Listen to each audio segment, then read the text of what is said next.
Hi friends, ఈ రోజు కనుక మార్కెట్ని మనం గమనించినట్లయితే నిఫ్టీ 50 కూడా మనం ఎస్టర్డే క్లోజింగ్ పాయింట్ కన్నా స్లైట్ గా అయితే లోలో ఓపెన్ అవడం జరిగింది. అక్కడి నుంచి నియర్లీ 1 to 2 అవర్స్ వరకు మాత్రం గ్రీన్ జోన్ లో అయితే కన్సాలిడేట్ అవడం జరిగింది. అక్కడి నుంచి నియర్లీ సేమ్ గా ఫ్లాట్ గా వోల్టాలిటీ మధ్య రెడ్ లో అయితే క్లోజ్ అవడం జరిగింది. సేమ్ ఎక్కడైతే ఓపెన్ అయిందో అదే పాయింట్ వద్ద అయితే ఈ రోజు క్లోజ్ అవడం జరిగింది, సేమ్ నిఫ్టీ 50లో. సో వోల్టాలిటీలో ఉన్నా కూడా ఈ రోజు నిఫ్టీ 50లో సెక్టోరియల్ ఇండిసెస్ మొత్తం కూడా కొంచెం పాజిటివ్ లో అయితే ఈరోజు క్లోజ్ అవటం జరిగింది.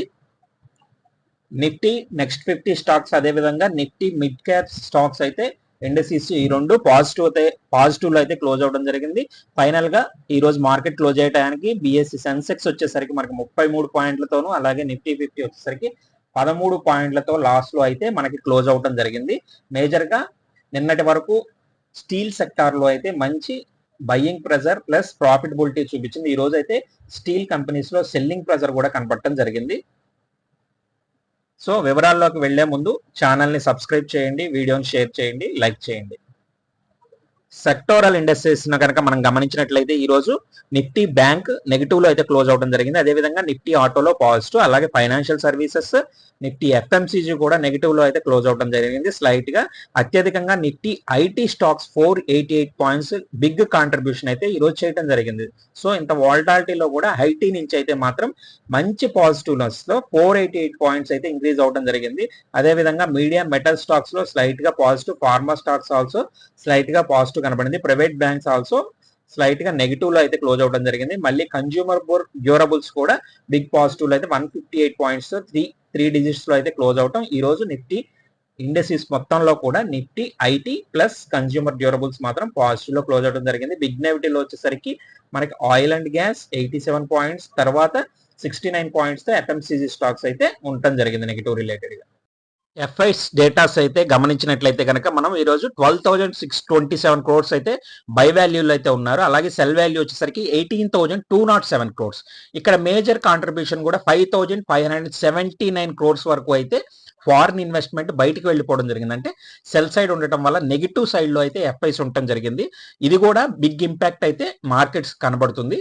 సో డిఐస్ అయితే దీన్ని 4,609 క్రోర్స్ వరకు అయితే భర్తీ చేయడం జరిగింది.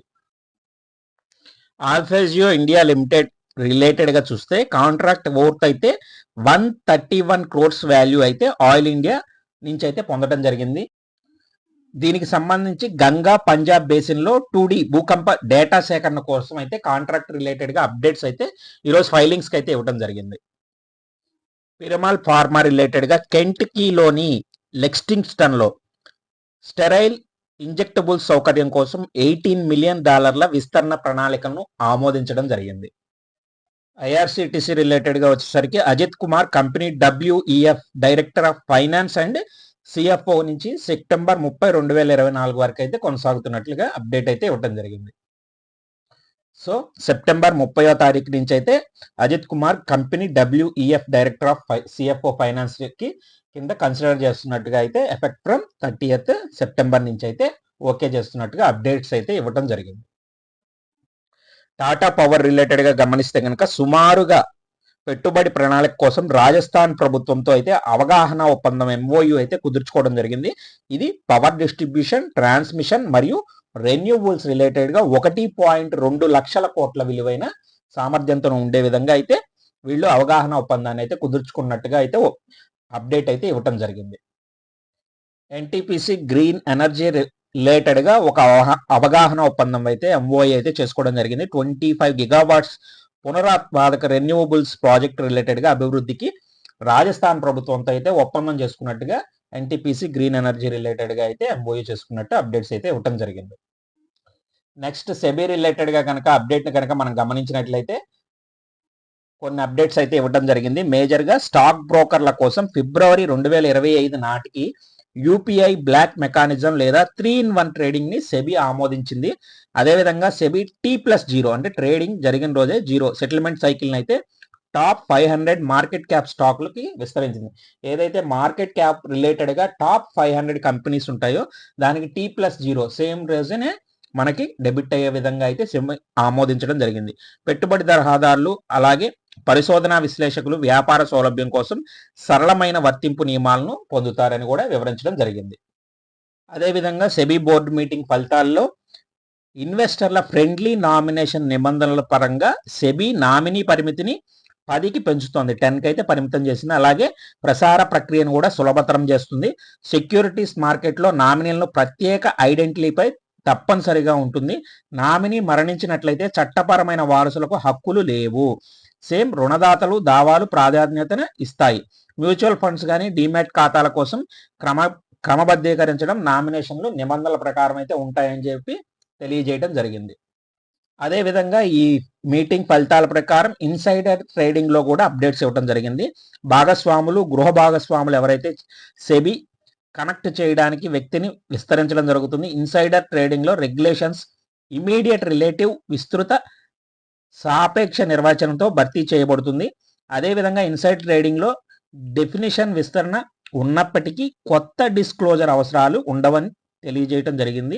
వర్తింపు భారాలను పెంచకుండా ఇన్సైడర్ ట్రేడింగ్ పరిశోధనలకు పెంచడం సవరణల లక్ష్యమని సెబీ అయితే తెలియజేయడం జరిగింది. కల్పతరు ప్రాజెక్ట్స్ ఇంటర్నేషనల్ రిలేటెడ్గా కంపెనీ 12.41 బిలియన్ రూపాయల విలువైన ఆర్డర్లను అయితే రిసీవ్ చేసుకున్నట్టుగైతే ఫైలింగ్స్కి అప్డేట్ ఇవ్వడం జరిగింది. ఎన్హెచ్పిసి రిలేటెడ్గా కంపెనీ రాజస్థాన్లోని బికనీర్లో 300 million watt solar PV project commission కోసం సవరించిన షెడ్యూల్డ్ తేదీ ఏదైతే ఉంటుందో దాన్ని 31/3/2025 అని తెలియజేయటం అయితే జరిగింది. సోలెక్స్ ఎనర్జీ రిలేటెడ్గా అయితే 40 MWP Solex mono PERC bifacial solar module కోసం company got work order worth 519.7 million రూపాయలు అయితే రిసీవ్ చేసుకోవడం జరిగిందని అప్డేట్స్ అయితే ఇవ్వడం జరిగింది. ముత్తూట్ క్యాపిటల్ సర్వీస్ వీటి రిలేటెడ్గా కంపెనీ 500 మిలియన్ రూపీస్ అయితే కమర్షియల్ పేపర్ను అయితే జారీ చేసిందని తెలియజేయడం జరిగింది. అదానీ పవర్ రిలేటెడ్గా అప్డేట్స్ వచ్చేసరికి కంపెనీ 500 మిలియన్ వాట్స్ని థర్మల్ ఉత్పత్తిని ఏకీకృతం చేయడానికి దహాను థర్మల్ పవర్ ప్లాంట్ని 815 క్రోర్స్కి అయితే రిసీవ్ చేసుకున్నట్టుగా అప్డేట్ ఇవ్వడం జరిగింది. జెన్ టెక్నాలజీస్ రిలేటెడ్గా కంపెనీ రక్షణ మంత్రిత్వ శాఖ నుండి అయితే 46 క్రోర్స్ విలువైన వార్షిక నిర్వహణ యాన్యువల్ మెయింటెనెన్స్ MOU అయితే రిసీవ్ చేసుకోవడం జరిగింది. సెబీ అతి త్వరలో F&O నిబంధనలను ప్రకటించే అవకాశం కూడా ఉన్నట్లు తెలియజేయడం జరిగింది. సెబీ జూలైలో F&O పై కన్సల్టేషన్ పేపర్ను కూడా విడుదల చేయడం జరిగింది. సో అయితే త్వరలో అయితే దీని రిలేటెడ్గా ఏంటి అనేది కూడా ప్రకటించడం జరుగుతుంది. పూర్తి వివరాలు కూడా త్వరలోనే వెల్లడించడం జరుగుతుంది. వెల్సన్ కార్ప్ రిలేటెడ్గా 2400 క్రోర్స్ విలువైన ఆర్డర్ను అయితే గెలుచుకున్నట్లుగా కంపెనీ అప్డేట్ అయితే ఇవ్వడం జరిగింది ఫైలింగ్స్కి. ఎన్సిసి లిమిటెడ్ ఇది ఒక infra construction project related company. దీని రిలేటెడ్గా మెయిన్ అప్డేట్ వచ్చేసరికి సెప్టెంబర్ మంత్లో 2337 క్రోర్స్ విలువైన ఆర్డర్లు అయితే రిసీవ్ చేసుకుంది. వీటిలో 1417 కోట్ల విలువైన ఆర్డర్లను రవాణా విభాగానికి సంబంధించిందిగా తెలియజేయడం జరిగింది. అలాగే 520 కోట్ల విలువైన ఆర్డర్లు అయితే ఎలక్ట్రికల్ విభాగానికి సంబంధించినవి. రిమైనింగ్ 390 క్రోర్స్ విలువైన ఆర్డర్లు బిల్డింగ్ డివిజన్కు సంబంధించిన ఆర్డర్లుగా తెలియజేయడం జరిగింది. ఓవరాల్గా అయితే 2337 కోట్ల విలువైన ఆర్డర్లను అయితే సెప్టెంబర్లో ఎన్సిసి లిమిటెడ్ అయితే రిసీవ్ చేసుకోవడం జరిగింది. గోద్రేజ్ ప్రాపర్టీస్ రిలేటెడ్గా కంపెనీ 6000 క్రోర్స్ విలువైన నిధుల సమీకరణకైతే ఆమోదించడం జరిగింది. సో ఈ సమీకరణ ఏ విధంగా ఉంటుంది అనేది కూడా అప్డేట్స్ అయితే త్వరలో వెల్లడించడం జరుగుతుంది. ఆర్వీఎన్ఎల్ రిలేటెడ్గా అయితే 283.69 క్రోర్స్ విలువైన ఆర్డర్ని అయితే గెలుచుకోవడం జరిగింది. ఇది ఈస్ట్ కోస్ట్ రైల్వేస్ రిలేటెడ్గా ఎక్స్పెక్టెడ్ టు కంప్లీటెడ్ కమింగ్ 2 ఇయర్స్లో అయితే కంప్లీట్ చేస్తున్నట్టుగా అయితే ఫైలింగ్స్ BSc రిలేటెడ్గా ఫైలింగ్స్లో అయితే మెన్షన్ చేయడం జరిగింది. దీని వాల్యూ వచ్చేసరికి ప్రొక్యూర్మెంట్ వాల్యూ 283.69 క్రోర్స్ కాంట్రాక్ట్ అని తెలియచేయడం జరిగింది. యూకే ఎకనామిక్ డేటా అయితే రిలీజ్ అవడం జరిగింది. UK September S&P global manufacturing PMI finally 51.5 అయితే అందుకోవడం జరిగింది. ఎస్టిమేషన్ కూడా సేమ్ ఉండటం జరిగింది. ఇది both are estimations and actuals are final సేమ్గా రావడం జరిగింది.